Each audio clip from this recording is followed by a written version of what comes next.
Ayan mga boss, butas ang kanyang turbo hose sa may throttle body, kaya mausok.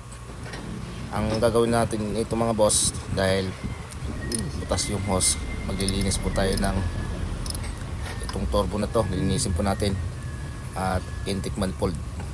So dito po sa cylinder head mga boss, makikita natin puno ng carbon.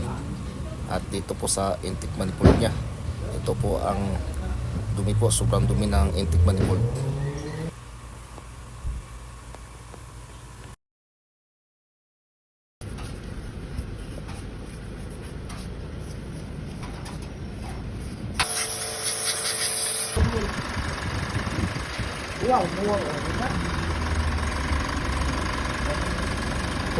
Ayan mga boss, tapos na natin ginawa.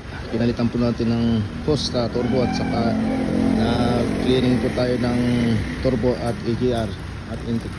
Ang ginawa po namin dito mga boss, dahil nga po kakatapos po namin ginawa, medyo mausok pa.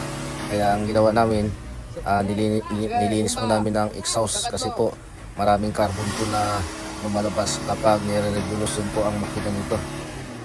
Okay. Okay na. Sige.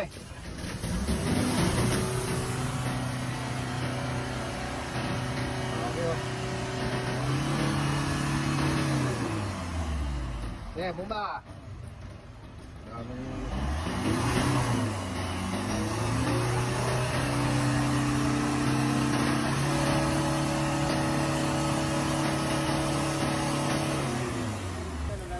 Medyo wala na po usok, kaya po kanina bago natin gawin, kaya masyadong mausok dahil po na ang kanyang hose sa turbo ay butas.